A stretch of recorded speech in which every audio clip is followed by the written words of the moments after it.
Tu crois être intelligent? Non. Tu crois simplement être au-dessus des autres parce que tu réfléchis un peu plus vite ou parce qu'on t'a flatté. Mais l'intelligence n'a jamais été ce que tu crois. Elle se classe, elle se démasque, elle se juge. Et la plupart des gens échouent lamentablement parce qu'ils confondent brillance et profondeur, éloquence et domination, stratégie et impulsion. Il existe 7 niveaux d'intelligence, et tu es quelque part là-dedans, pas là où tu crois. Derrière chaque niveau, un masque, le comédien, le stratège, l'imitateur, le prophète, le disciple, le manipulateur, le maître invisible. Certains se croient éveillés alors qu'ils ne sont que des bouffons qui articulent des vérités sans en comprendre les lois. Et toi, as-tu déjà osé te regarder sans filtre? Écris en commentaire. Où penses-tu te situer et pourquoi? Reste jusqu'au bout. Ce que tu vas entendre peut déraciner ton ego ou révéler ta place véritable. Depuis l'Antiquité, l'intelligence n'a jamais été vue comme un simple quotient ou une capacité scolaire. Chez Platon, elle était liée à la vision du vrai. Chez Aristote, à la maîtrise des causes. Chez Machiavel, elle devenait une arme, un outil de contrôle, de lucidité froide, un moyen de survivre au milieu des fauves.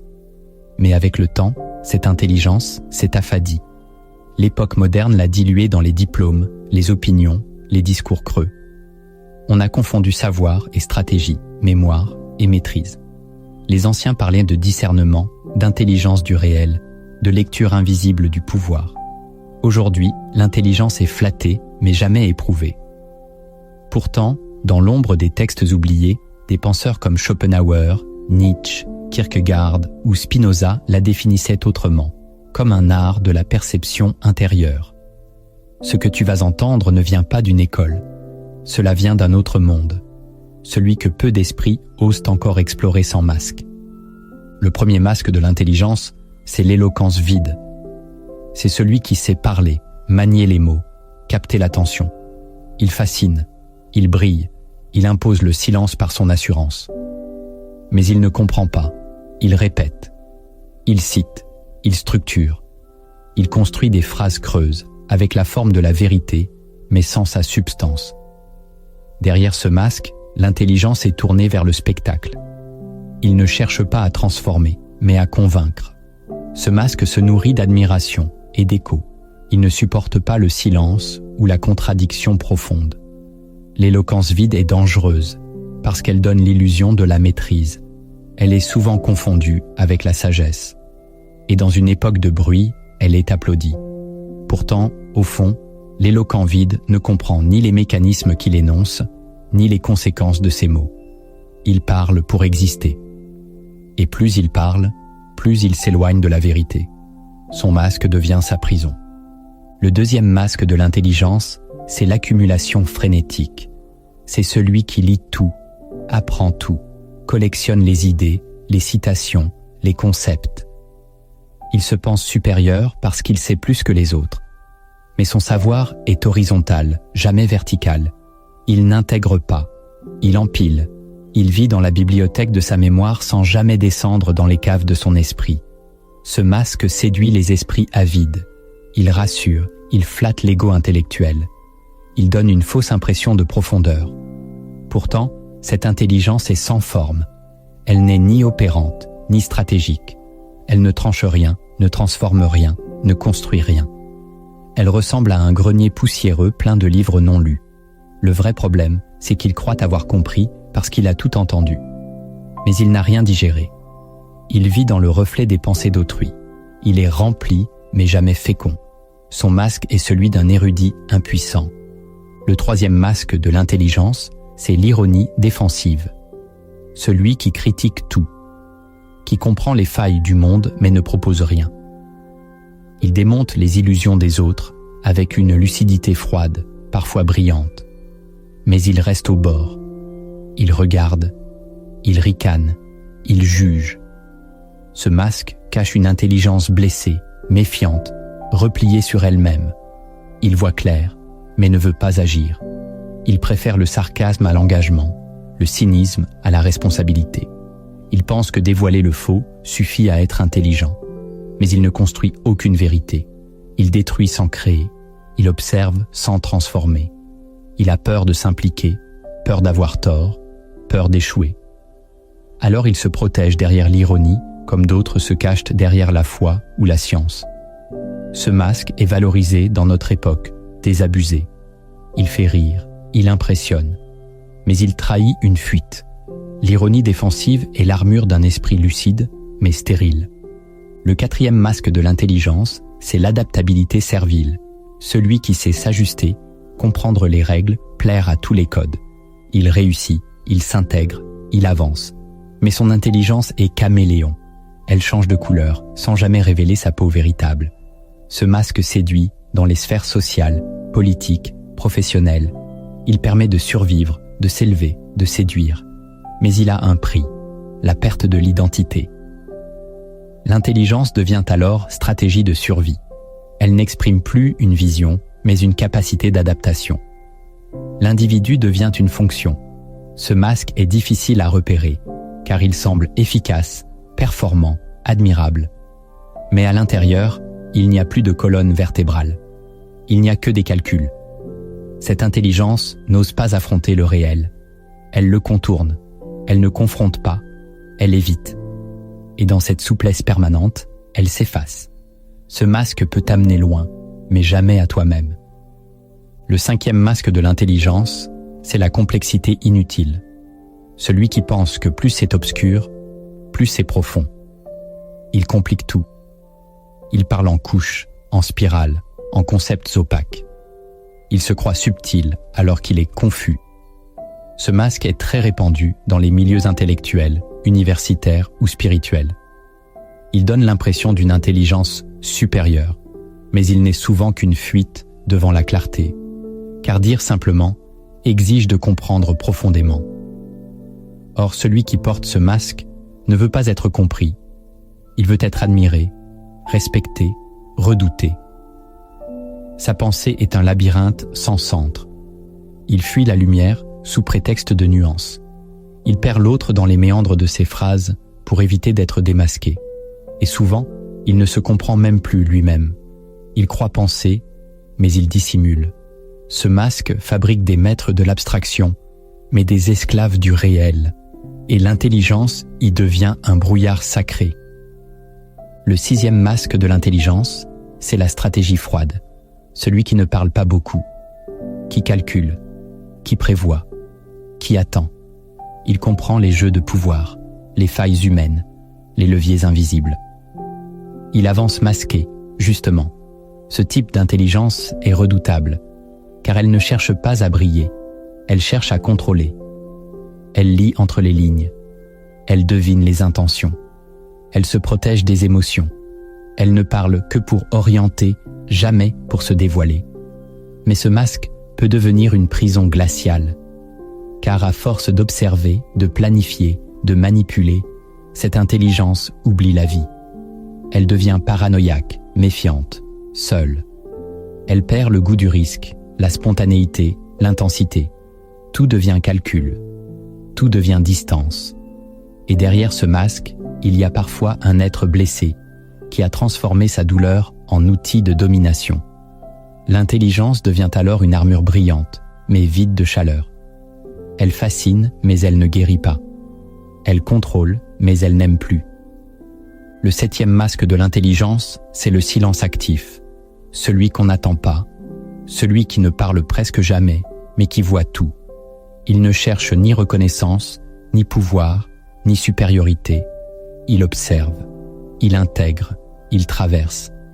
Ce masque n'est pas séduisant, il n'impressionne pas, il semble absent. Mais derrière se cache une intelligence d'un autre ordre, une intelligence qui a dépassé le besoin d'être vue. Elle agit peu, mais chaque geste est tranchant. Elle parle rarement, mais chaque mot a du poids. Elle refuse les jeux sociaux, les joutes verbales, les postures intellectuelles. Elle préfère l'action invisible, la compréhension profonde, la transformation intérieure.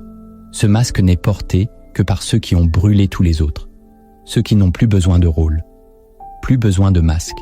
C'est l'intelligence qui a vu l'échec de toutes les autres formes d'intelligence et qui a choisi le réel, brut, nu, sans effet. c'est l'intelligence nue.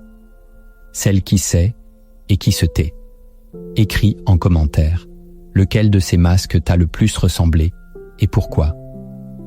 Ce que tu crois être une pensée libre n'est souvent qu'un programme intérieur, bâti, pierre par ton histoire, tes blessures, ta culture et ton époque.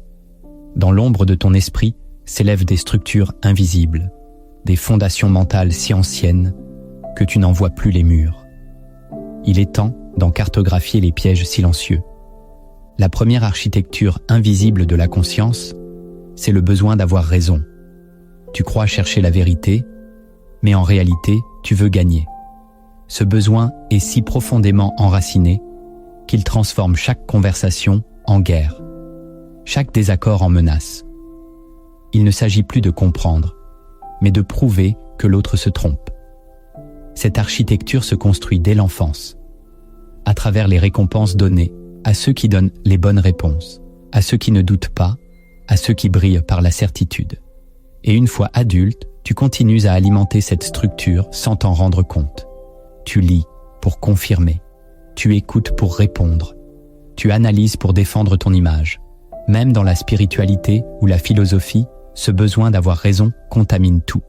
Tu veux avoir la bonne interprétation, le bon angle, la vérité pure.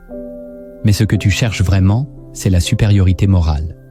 Cette architecture te piège, car elle verrouille l'accès au réel. Elle t'empêche de changer d'avis, de te déconstruire, de regarder tes erreurs comme des révélations. Elle transforme ton intelligence en outil d'autodéfense. Et tant que tu vis sous cette structure, tu resteras prisonnier d'un théâtre mental où tu es à la fois juge, acteur et spectateur. Ce besoin d'avoir raison n'est pas une preuve de force, c'est la preuve d'un ego qui refuse de s'effondrer pour mieux se reconstruire. L'intelligence véritable commence là où ce besoin meurt. La deuxième architecture invisible de la conscience, c'est la glorification de la complexité. Tu crois que ce qui est complexe est plus profond, plus noble, plus intelligent. Tu fuis la simplicité comme si elle était vulgaire. Mais en réalité, tu as peur de voir clair. Car voir clair oblige à agir. La complexité t'offre une protection. Tant que tu es noyé dans des théories, des angles multiples, des contradictions brillantes, tu n'as pas à choisir. Tu restes dans le flou confortable de la réflexion. Tu cites des penseurs, tu analyses les nuances, tu expliques que tout est relatif. Mais tu n'avances pas. Tu t'égares. Tu construis des palais mentaux avec des couloirs sans porte. Cette architecture t'enferme dans une illusion de profondeur. Elle flatte ton intelligence, mais elle neutralise ta volonté. Tu deviens un funambule de la pensée, incapable de poser le pied sur une terre ferme. Tu peux même te convaincre que cette errance est une forme d'humilité intellectuelle. Mais souvent, c'est une fuite. Une fuite devant la clarté, devant la décision, devant la responsabilité. Car la clarté oblige à faire un pas. Et faire un pas, c'est risquer de tomber. Cette architecture transforme ton esprit en labyrinthe. Elle t'empêche de distinguer l'essentiel de l'accessoire. Et plus tu crois penser avec finesse, plus tu t'éloignes du cœur brut de la vérité. La vraie intelligence simplifie sans trahir. Elle va droit. Elle tranche. Elle ne tourne pas en rond. Elle coupe dans la complexité pour libérer la vision. La troisième architecture invisible de la conscience, c'est la peur d'être vu tel que tu es. Tu peux avoir des idées brillantes, une logique solide, une compréhension fine du monde, mais tout cela est souvent façonné pour cacher une fragilité. Tu penses avec intensité parce que tu n'oses pas exister avec vulnérabilité. Ton intelligence devient un masque, une armure, une performance. Tu apprends à dire ce qu'il faut, à anticiper les attentes, à formuler des idées puissantes. Mais intérieurement, tu te protèges. Tu évites les zones où tu ne maîtrises pas. Tu crains d'être exposé, jugé, diminué. Cette architecture façonne une conscience défensive. Tu n'oses plus dire « je ne sais pas ». Tu n'oses plus poser de vraies questions. Tu préfères paraître solide que devenir vrai. Ton intelligence est domestiquée par la peur. Et cette peur agit dans l'ombre. Elle dirige tes choix, oriente tes lectures, filtre tes mots. Elle choisit ce que tu montres et ce que tu caches. Elle te pousse à construire des murs subtils autour de ton esprit. et ces murs deviennent ton identité. Tu ne sais plus penser sans te protéger. Tu ne sais plus apprendre sans te comparer. Cette architecture t'empêche de plonger dans ton propre chaos. Pourtant, c'est dans ce chaos que naît l'intelligence véritable. Pas celle qui sait, mais celle qui affronte. Pas celle qui brille, mais celle qui traverse. Tant que tu vis sous le règne de cette peur, ton intelligence reste conditionnée. Ce n'est pas toi qui penses, c'est ton masque qui survit. La 4e architecture invisible de la conscience, c'est l'obsession du sens immédiat. Tu veux comprendre tout, tout de suite. Tu refuses le mystère, tu refuses la lenteur. Tu veux que chaque pensée serve à quelque chose, que chaque idée te donne une clé. Et cette urgence te rend aveugle. Tu cherches dans les textes, dans les discours, dans les symboles, une lumière rapide, une vérité utile. Mais certaines vérités ne se donnent qu'à ceux qui savent attendre, à ceux qui savent rester dans l'obscurité sans paniquer. Cette architecture te pousse à instrumentaliser ton intelligence. Tu penses pour résoudre, pour obtenir, pour maîtriser. Mais tu ne contemples plus. Tu ne laisses plus une idée mûrir en toi. Tu la forces à te livrer une réponse. Tu veux des résultats. Tu veux des certitudes. Tu veux une structure mentale qui te rassure. Et dans cette quête de sens rapide, tu perds la profondeur. Tu deviens impatient, rigide, fermé.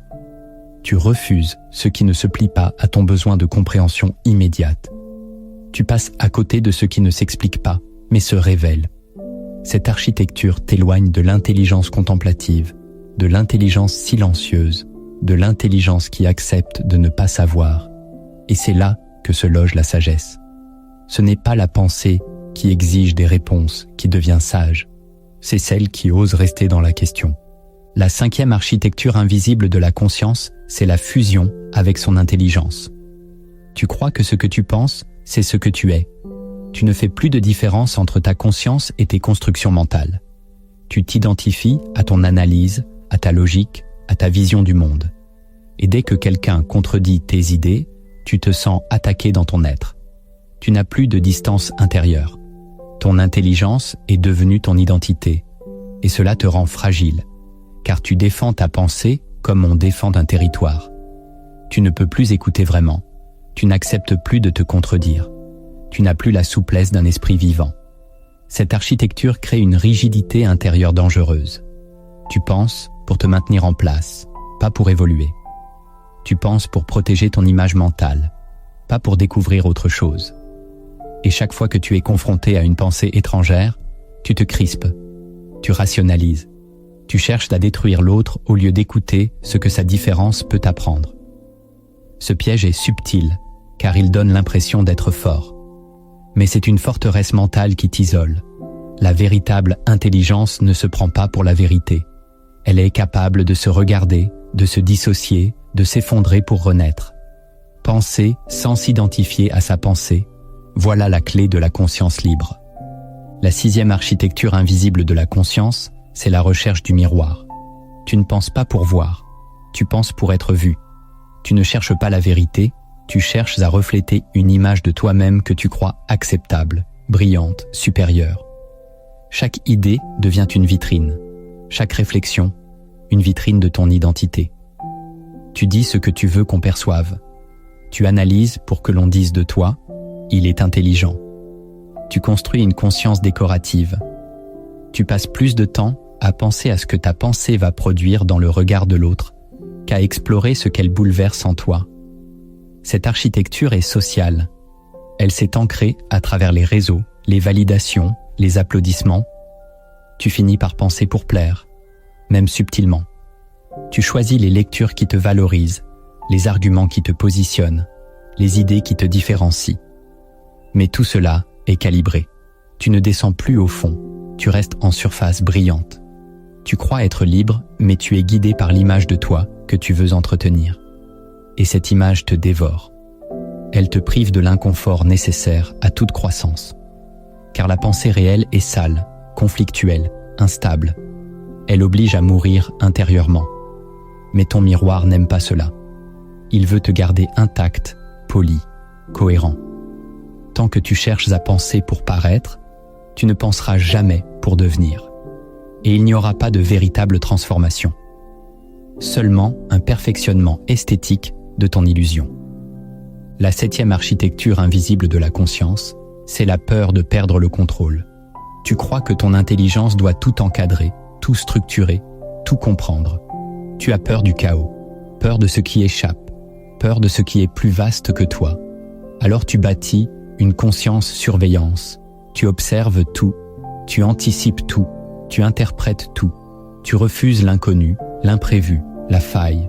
Cette architecture transforme ton intelligence en vigie permanente. Et cette vigilance te fatigue. Elle te prive de spontanéité, d'intuition, de lâcher prise. Elle coupe le lien avec l'essence vivante de la pensée, celle qui surgit quand tu ne la contrôles pas. Elle étouffe la grâce. Tu vis dans la peur de te tromper, de te perdre, de ne pas maîtriser. Et tu appelles cela lucidité.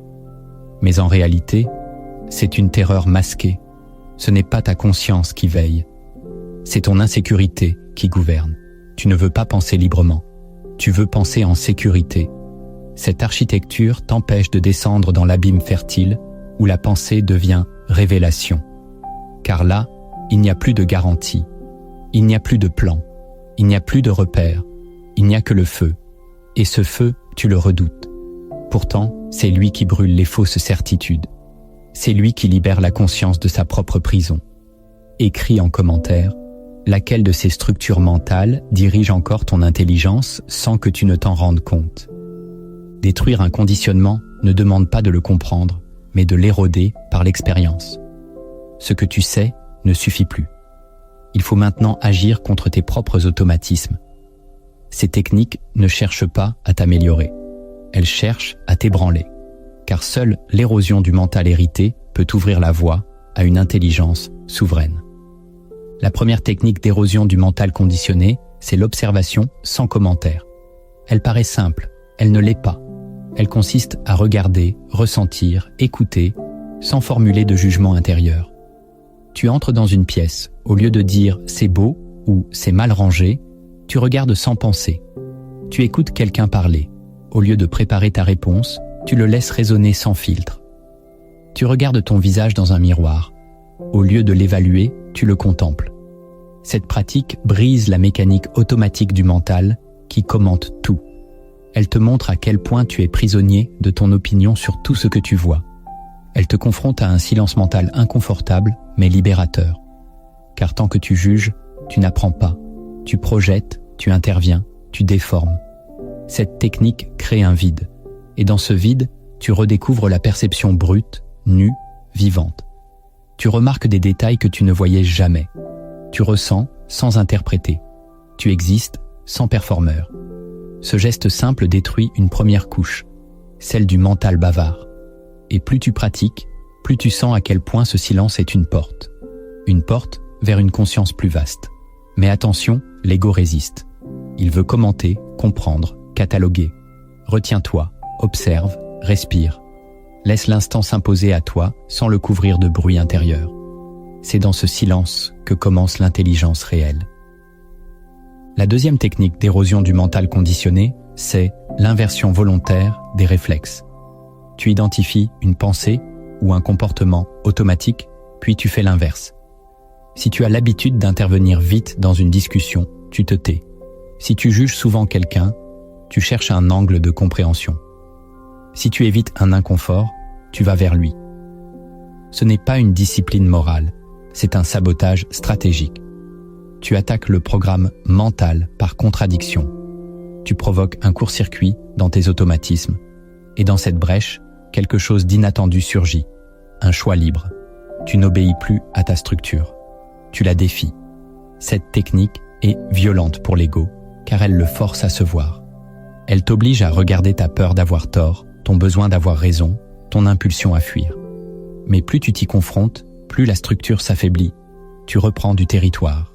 Tu redeviens l'architecte, pas le prisonnier. Ce processus demande du courage, car il t'arrache au confort mental. Il t'expose. Mais il t'ouvre aussi à une lucidité nouvelle. Tu découvres que ton intelligence n'était pas libre, elle était dressée. Chaque inversion est une fracture dans ce dressage. Et derrière cette fracture, il y a toi, le vrai, nu, en mouvement. en création, en transformation. C'est là que commence le feu de la conscience. La troisième technique d'érosion du mental conditionné, c'est la pause stratégique face à l'émotion. Quand une émotion te prend, colère, peur, frustration, tu ne réagis pas, tu te retires, tu n'agis pas, tu observes. Pas pour te calmer, pas pour te juger, mais pour cartographier ce qui s'active en toi. Cette pause n'est pas une fuite, c'est un acte de puissance. Elle t'empêche de tomber dans les anciens circuits.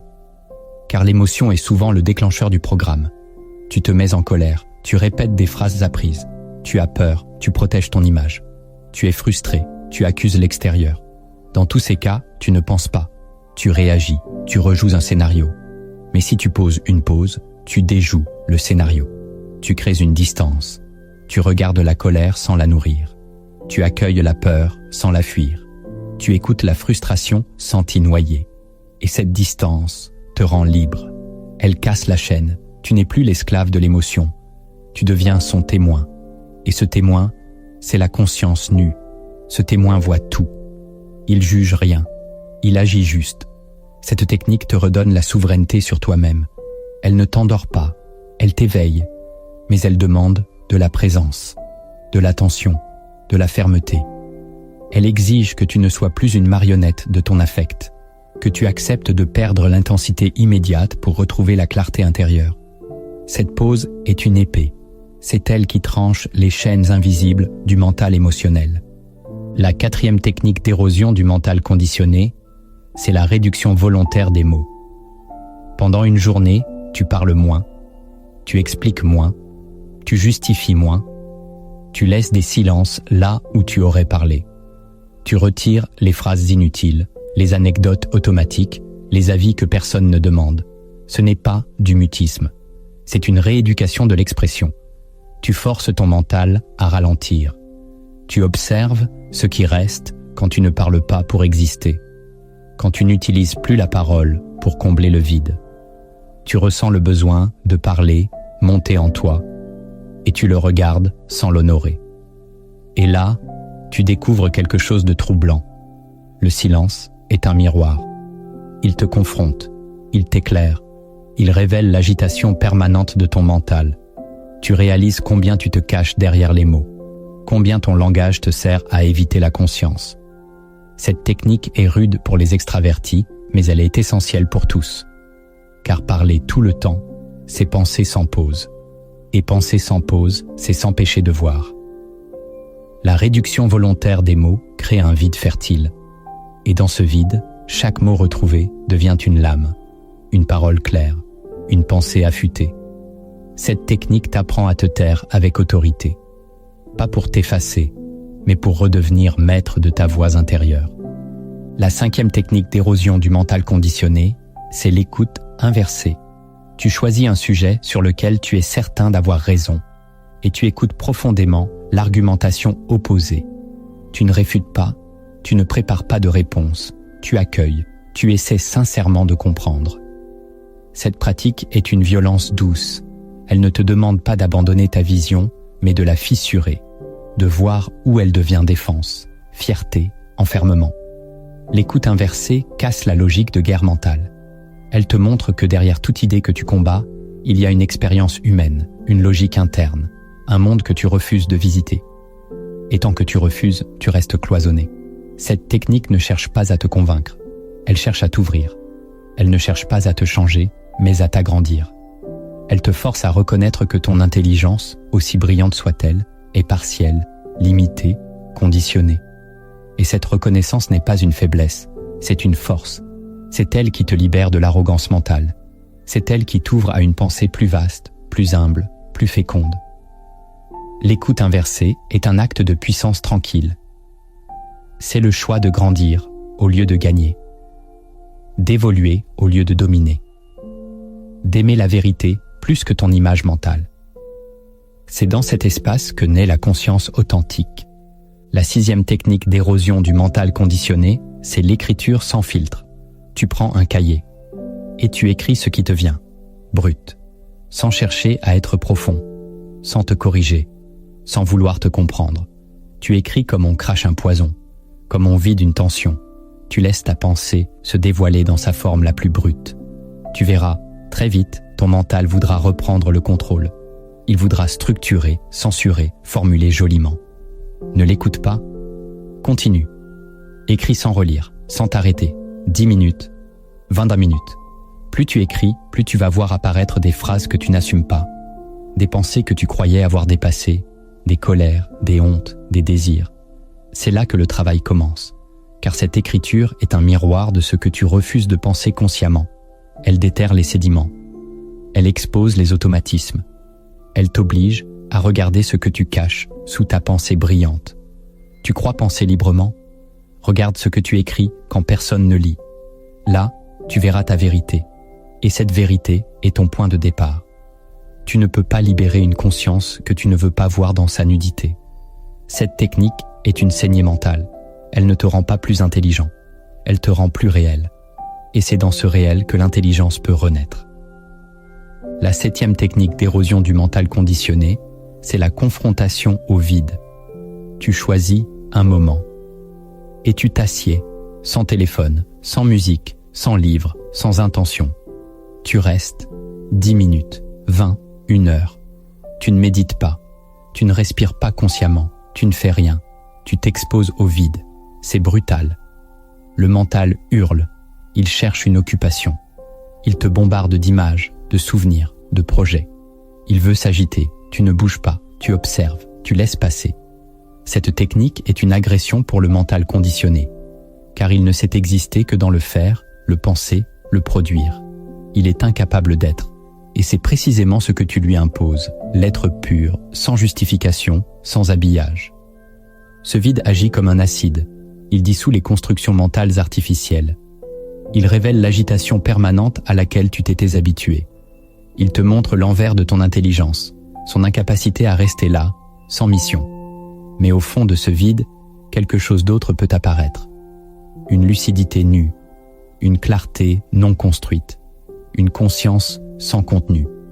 C'est là que tu vois ce que tu es, en dehors de ton activité mentale.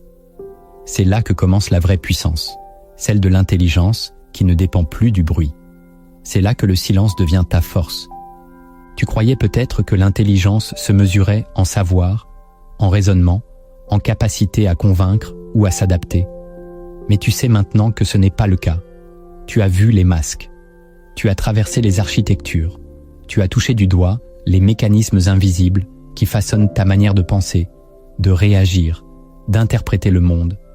Et peut-être as-tu compris que ce que tu appelais « toi » n'était qu'un programme, un ensemble de réflexes hérités, validés, renforcés par ton environnement. Et cela, Machiavel le savait déjà. Pour régner sur les autres, il faut d'abord démasquer ce qui règne en soi. Non pas le roi, mais l'automate. Ces techniques ne sont pas des outils de croissance. Ce sont des armes de démolition. Elles ne cherchent pas à t'enrichir, mais à te dépouiller, à t'arracher à cette zone tiède où tu es capable de penser juste, sans jamais penser libre. Car la liberté mentale ne commence pas dans la connaissance, mais dans la rupture. La rupture avec les certitudes, avec les automatismes, avec les réflexes de confort. Et tu l'as vu, chaque couche arrachée fait mal. Chaque structure révélée fragilise ton image. Chaque mot, vrai, te fait perdre un peu de terrain, mais te rend plus réel. Tu n'as pas besoin de devenir plus intelligent. Tu dois devenir plus conscient, plus libre, plus tranchant. Et cela ne se fait pas par accumulation, mais par soustraction. C'est dans l'érosion que naît la forme nouvelle, dans la fissure que jaillit la lumière, dans le vide que se lève la voix silencieuse de la conscience. Alors, pose-toi une dernière question. Jusqu'à quel point es-tu prête à perdre ce que tu croyais être pour devenir ce que tu n'as jamais encore osé penser? Si cette vidéo t'a percuté, partage-la. Mais surtout, ne l'oublie pas, car les masques reviennent vite, et l'oubli est le plus ancien allié du mental conditionné.